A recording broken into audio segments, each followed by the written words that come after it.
MasterChef has come to Ireland in search of the country's top amateur chefs. A grueling process of challenges that will push each contestant to their very limits. It's the ultimate in cooking. And judging it will be two of Ireland's foremost culinary figures.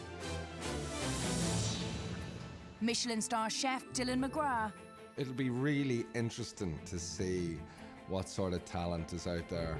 And restaurateur Nick Mounier. To be able to sort of take and nurture these home amateur cooks, but turn them into chefs. Now that is what I'm really excited to do.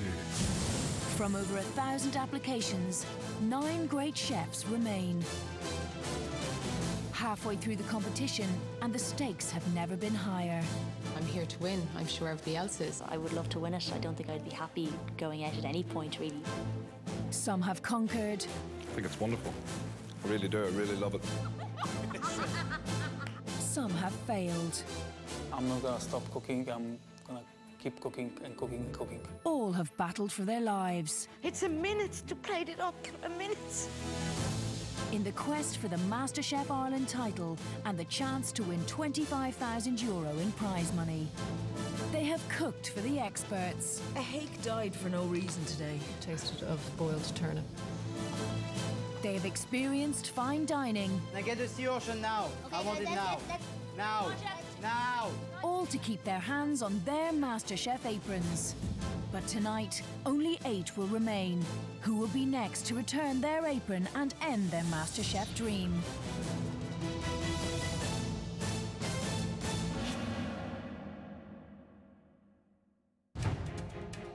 6 a.m. in the morning, and our final 9 have travelled to Brook Lodge in County Wicklow, home to Georgina Campbell's Hotel of the Year 2011 and the famous Organic Strawberry Tree restaurant. Co-owner Evan Doyle greets them and gives the final 9 a crash course in how to forage for wild ingredients without alluding to what the task is. Organic foods, wild foods, they're a vital ingredient to the menu on a daily basis in the Strawberry Tree. But these wild foods and these organic foods, they taste of the season, of the area that they're picked in. In France, they call it terroir. In Italy, they call it locale. Here, I think we call it pride of place. And this is what we're going to set about doing this morning. Let's go foraging. Come on. I suppose my foraging started with my granduncle. He used to bring me out mushroom hunting.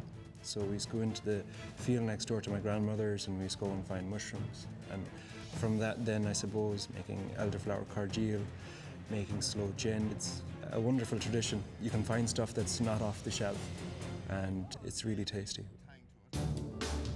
In the French Canapé Challenge, Christine led the blue team and they lost. And she had to fight for her MasterChef apron in the Mystery Box Challenge. You gotta handle the pressure. You can cook, so don't let the pressure phase you.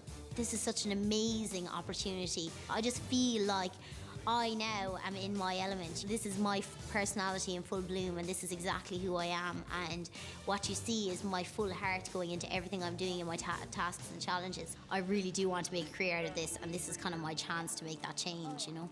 It's a big commitment. I mean, my job is pretty stressful. I've had to take personal leave and as well as that, like family time, I'd be big into spending time with David and, you know, Yvonne.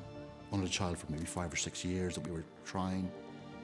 The thing I'm most thankful for in my life is having him. He's just an incredible gift. Business manager Mary may not have had the confidence in her previous tasks, but she has always managed to wow Nick and Dylan. Great dish, I have to say. Best, the dish of the day. Yeah. Fantastic start. Without a doubt. Mary now needs to prove that she won't crack under the pressure. If there was one task I would be particularly worried about, it would be the, catering for large numbers. That is definitely challenging for someone who's an amateur cook and who isn't professionally trained. There's only one way to win this competition, and it's a cooking competition. I need to go and cook really, really well for them. I need to show them that I have something that the others don't have, and that's what I intend to do now. Forage over, and now it's time to find out what today's challenge actually is. Morning, guys, and welcome to Brook Lodge, home to the award-winning Strawberry Tree restaurant. What a glorious day. I hope your early morning forage yielded some fine produce. However, not all of you are going to get to work with the fruits of your labour. Today, 300 listeners of the John Murray radio show will be completing a rambler's walk around the Wicklow Hills and then returning for lunch. So there's going to be 3 different dishes cooked by 3 teams. From Pierce to Bridgeen is the first team. From Clare Ann to Connell is the second team. And from Shane to Christine is the last team. At the end of today's service, myself and Dylan would decide on who prepared the best dish. The winning team will tonight work with Tim Daly in the Strawberry Tree restaurant, where you will prepare dishes from your newly harvested produce. So we need you to get into your kitchens, and we'll see you very hungry later on.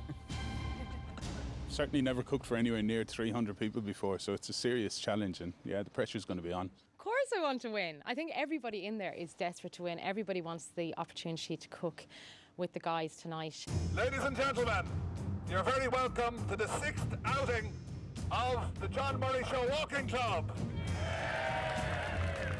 Big crowds here already, great atmosphere around the place. We are bringing 300 people back to the Brook Lodge, so I really hope the MasterChef contestants are on top of their game because the pressure is going to be on them.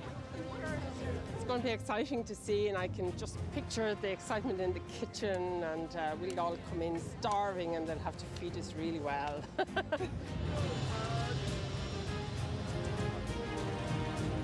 As the 300 walkers set out on their trek over the Wicklow Mountains, the contestants are forced out of their comfort zone, navigating themselves around unfamiliar kitchens as they prepare for their first ever mass catering challenge.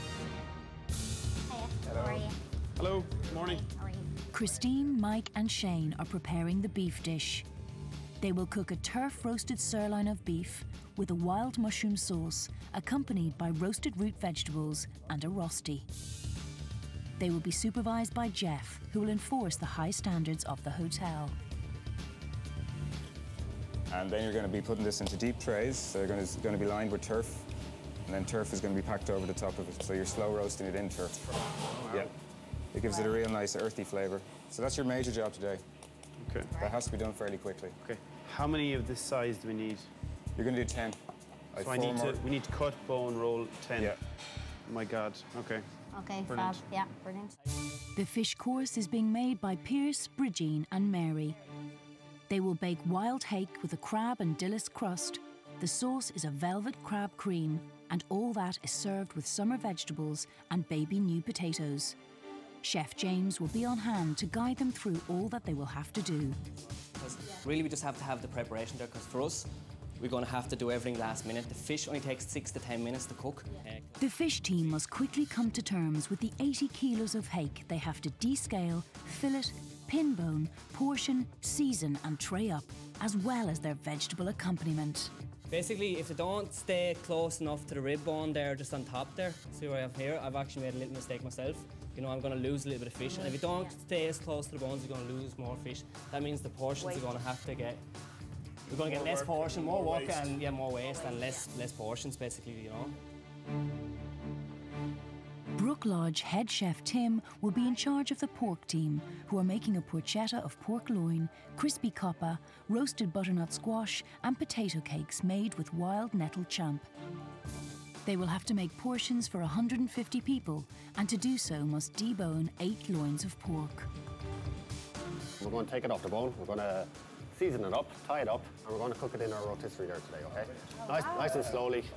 It's going to be really succulent and really juicy and extremely tender. Nice way of cooking the meat. Actually, we've got something that really suits all 3 of our strengths. The boys have both got a good bit of experience with butchering, and, you know, I'm not bad with the flavours myself. More so than any other task, teamwork is imperative on this challenge. They must all work together to get this done within the time allocated. However, Nick and Dylan have decided not to assign team leaders. They want to see who will put in the hard work and bear the brunt of the pressure. Do you need any water or anything? No, I'm good, You're thanks. okay, give me a shout if you do. Claire Ann was absolutely amazing. She's got a great attitude to you know, life, and she's great fun, and she just kept us really sort of pumped up and really motivated. I'm trying my best to be as meticulous and as efficient as possible on that, but we're all checking each other as well and making sure that we're working as a team and talking. I'm good at talking. During the canapé challenge, Richard's lack of teamwork was noted by the judges. Has anyone got a spare minute? No? Richard, I'm, are you in the middle of something? yeah. I think I'm a last chance saloon here. The next time I actually got to cook for those guys, I have to put something really good on the plate, or else, you know what, I will definitely be gone. And at the foodies' dinner, Connell's lack of attention to detail and slow speed less than impressed Dylan. Come on. You've got 3 more after that. You've got to really organise yourself now, yeah? Good man, yeah? We finally got sweat out of you. Yeah. Really, there's going to have to be a dramatic shift in pace for everyone. I think that anyone that kind of isn't moving at the same pace to get these 300 could be quite frustrating on their team members. I think that Connell could be guilty of that. I think Shane can be guilty of that too sometimes. Pork done. Nice and clean. On the beef team, Christina's taken on the huge task of making over 100 potato rosties. So you need 100 portions. Yeah. So you have 5 pans on there, 6 portions, so that's 30. So you need to do this at least 4 times? 4 times. 4 times, yeah. Okay. I mean, making rosties for all of those people is a huge amount of work. And she quite willingly has taken that on and is sweating in there, which is funny to see the other 2 boys kind of quite willing to stand back and marinate the beef and tie it up. I'll say it was her choice to do the hard. She just took it on straight away. She's a Trojan. It's great to see. Shame on the boys. A bit. So Shane, you should be kind of trying to do 2 things at once. Yep. Instead of just standing there waiting for that, you should be chopping your mushrooms as well, okay? In the fish kitchen, Pierce has decided he will descale all the hake. I love hake. I love it as a fish, yeah. I've cooked it before, and I think it's a beautiful fish, underrated fish. But Mary is well outside her comfort zone. I don't ordinarily cook fish. I live in, a small apartment. My husband doesn't like the smell of fish, so anything I buy ordinarily would be pre-filleted for me. So if I was to get an entire fish and I was asked to fillet it, that would stress me out. I think you can achieve anything in life, you just have to put your mind to it. And that's the only option for me today with this team is to win. I'm not thinking about, it'd be grand if we come 2nd or 3rd. It wouldn't be. We want to win this and we want the opportunity to work in that kitchen. And that's really important to me. I actually have not one doubt in my head that we're going to win today. We're definitely going to win today. Woo! There goes the eyebrows. In the pork kitchen, the meat will have to cook in the rotisserie for 2.5 hours, so they need to get them in as quickly as possible in order to be ready on time. Having a bit of trouble with the rotisserie, so we're just trying to get that sorted out. We need to get that meat on because, it needs to slow cook. And the shorter time we have, Grab those meats. No, don't. We'll go up on the counter. Can we get the counter there again, sorry? Okay, hold on. Come out of the way. On the board there, please, sorry. Yeah. The hungry walkers are now halfway through their route and are quickly descending on Brook Lodge.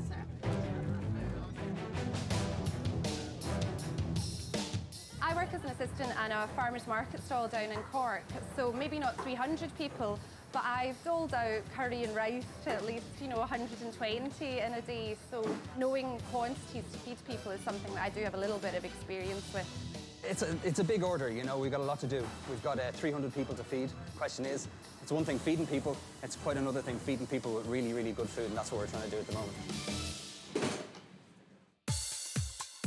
While Shane's dishes have generally been good to date, He consistently cooked another good dish. Nick and Dylan feel he needs to push himself more to be able to keep up with the pace of the competition. I don't think I've ever been as nervous since starting this competition. It affects sleeping, eating, everything, and you're worried about every decision you make. They're working quite well together. They're helping each other out. They're constantly checking with each other. Can I get a roasting tray ready for the... Need how many? I need 3, I'd say. Done. Meanwhile, in the fish kitchen, the atmosphere is slightly more relaxed. Low fat butter, yeah?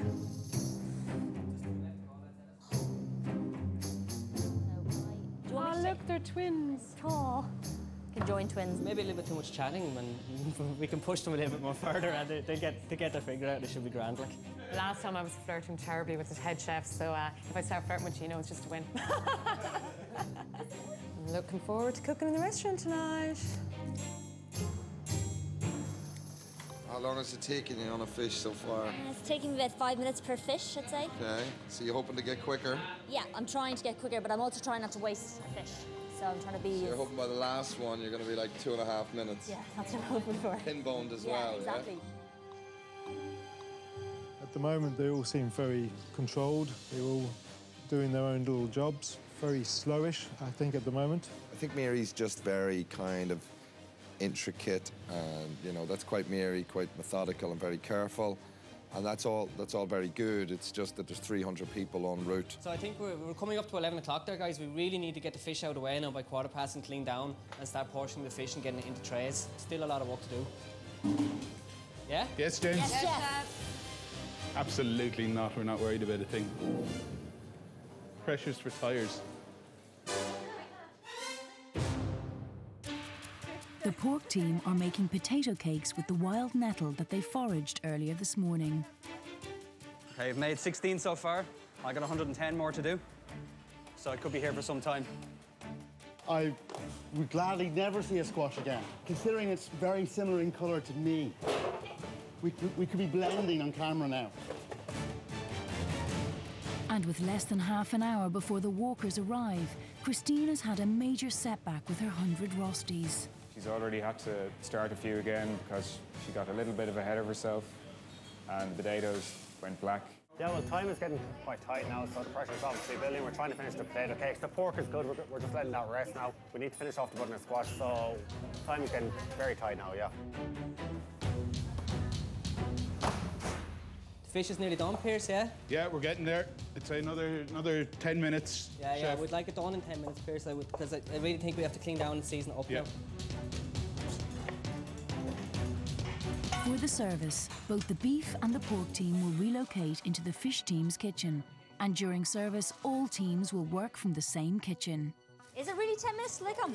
When they come over here with their dishes ready to serve up, I want to be sitting with a cup of tea, eating a jammy dodger and going, grand. Okay, you take these for the washing. This is no easy job for them now because we obviously have hundreds of people heading up that hill on their way to Brook Lodge. They're not sort of going to take any old food, so the pressure's on. Mary has been blanching the samphire for the fish, but with less than 5 minutes to go, she takes her eye off it and overcooks it. She now has to painstakingly pick through it and take out the overcooked pieces. Basically had a wee problem with the samphire. Some of it went a little bit too dark on us. So we have more samphire. We're going to blanch off in a little bit of samphire. I think she's annoyed more than I'm annoyed because they should be nice and ready for the service now, but now they have to get more water on. They have to blanch more samphire. Over there, if there's any.